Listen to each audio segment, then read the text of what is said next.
moving forward. Neurotransmitters. What is a neurotransmitter?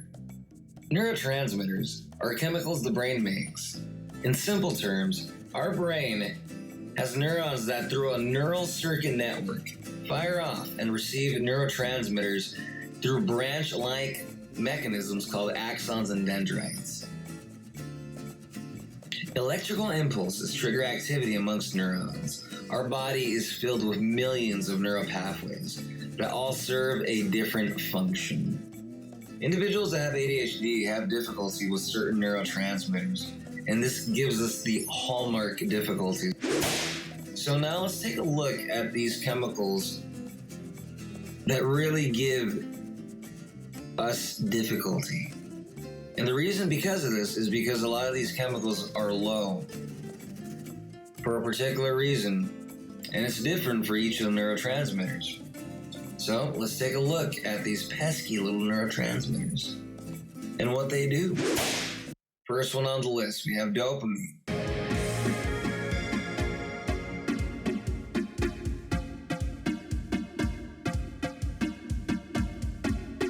A neurotransmitter that affects your levels of concentration, focus, motivation, pleasure senses, memory, cognition, sleep, etc. Dopamine is a very important neurotransmitter when it comes to ADHD, one that will be brought up frequently throughout the film. Moving along to the next neurotransmitter, we have norepinephrine.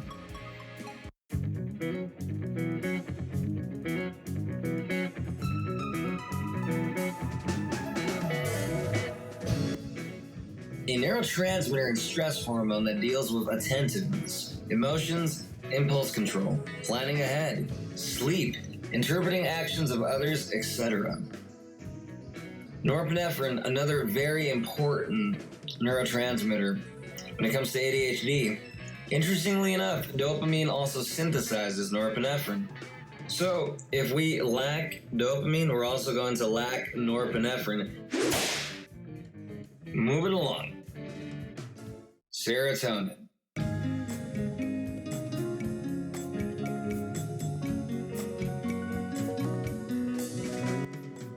A neurotransmitter that deals with mood regulation, sleep, nervousness, empathy, appetite, digestion, and sexual organs. Serotonin, crucial, very important neurotransmitter. Those that lack serotonin or have low levels of serotonin will usually have issues with sleep, issues with anxiety, obsessiveness, melancholiness, negative outlook, irritability, and frequent episodes of depression. Moving along now to acetylcholine.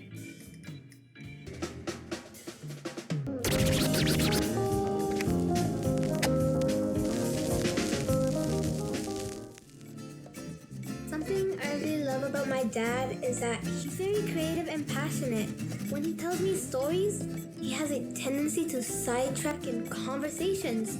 But for me, that just makes the conversations more interesting. My dad is also not afraid to be goofy, funny, or quirky. He always tells me to embrace my inner child and never lose that.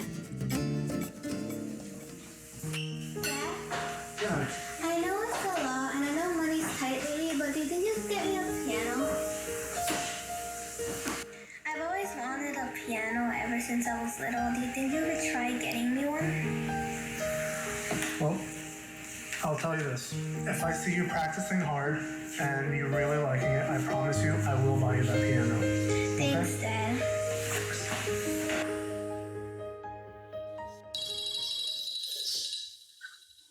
Hello? Hello, is this Mr. Andrew? Yeah, who's this? My name is Robert. I'm calling on behalf of social services. We've been trying to reach you, the past couple of days. Mr. Andrew, are you aware that you've missed your past 2 appointments?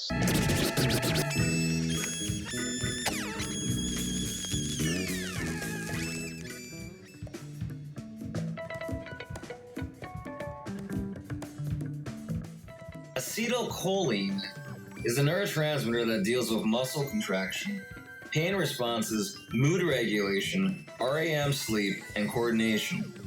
It is also important for the formation of new memories.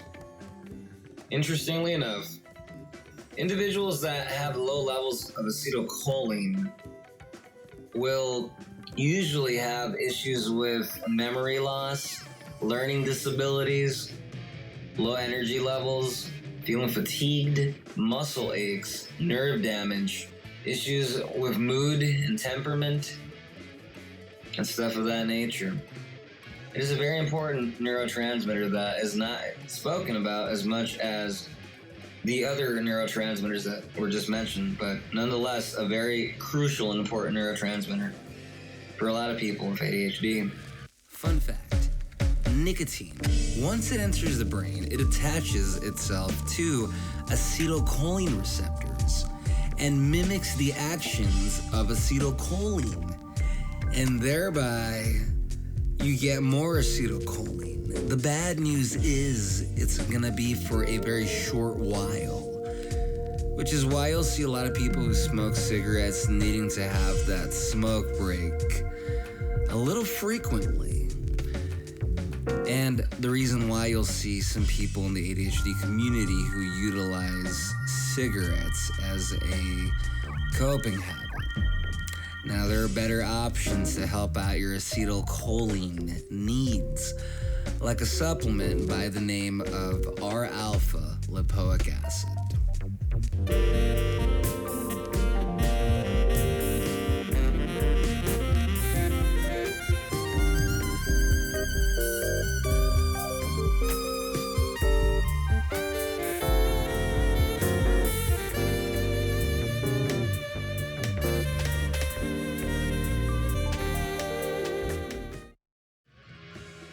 Moving along, B12.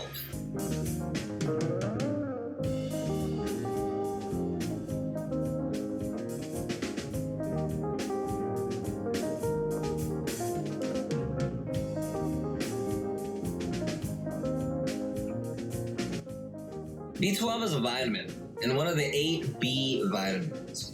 It is also a cofactor, helper molecule, in DNA synthesis and myelin synthesis. Myelin sheath is a substance that covers neurons, similar to a cable.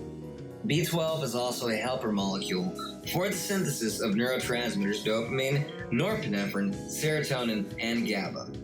All these neurotransmitters are usually low in people with ADHD.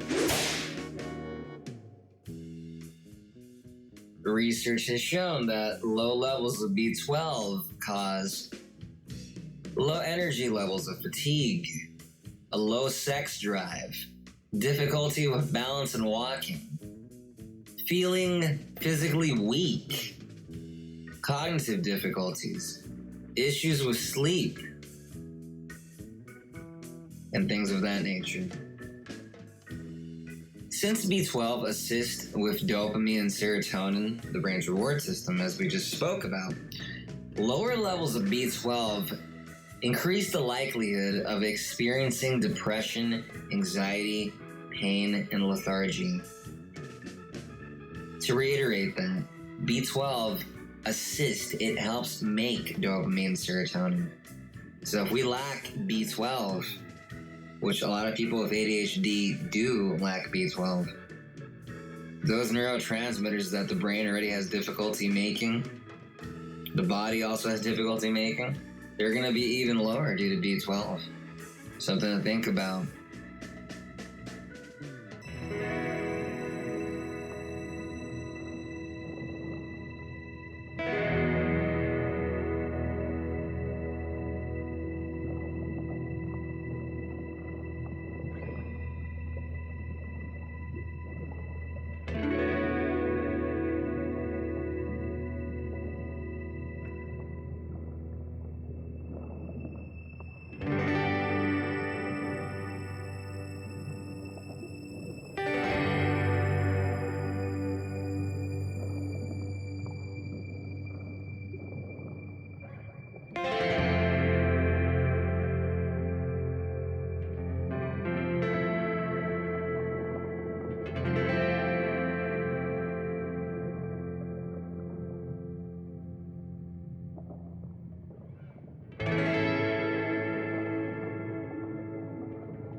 Neurotransmitters.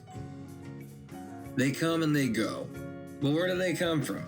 And what's the issue that they have with ADHD? Why do we lack some of those neurotransmitters? So we look at the neuron. And then we look at the axon, which is the little tube-like structure coming down from the neuron. And then we see a protective agent known as myelin sheath that wraps itself around the axon. And in the bottom, you'll see branch-like structures, and you'll see the two neurons connecting. And that is how neurons communicate with one another. So, in that connective point, it is known as the synaptic cleft. So what ends up happening is that there is a release and reuptake of neurotransmitters, as you'll see by the label. So, from one neuron to another, you'll see the axon terminal, and you'll see the neurotransmitters, and when they're held, and then you'll see towards the bottom that they're released. So what ends up happening is that the dendrite, the other part of the neuron receiving the neurotransmitters, is going to use its receptors to take in those neurotransmitters. And what ends up happening as well is that the axon terminal sometimes reuptakes neurotransmitters. So sometimes the ones it lets out, in this case, let us utilize dopamine, utilized by the color red to represent the neurotransmitter dopamine. In this case, in this drawing, we see that dopamine is reuptaked. It's taking back up. So what ends up happening sometimes is that some neurotransmitters are released and they remain in that area. They don't go directly from one neuron to another. They just kind of stick around or float around. And sometimes they go straight to the other neuron. But what ends up happening with ADHD, in layman's terms, is that there is a really fast reuptake of dopamine. So what ends up happening is we don't have enough of it. People with ADHD are thought to have such a good reuptake system. Think of it like a vacuum cleaner that just sucks up all the dopamine that we need to focus and have motivation. And some people believe that's the reason why ADHD exists in some people. Granted, there are a variety of reasons why ADHD exists in different people, but this most certainly is one of them. So something very important to note, that's how it works with neurotransmitters. This is a very basic explanation and rendition of it.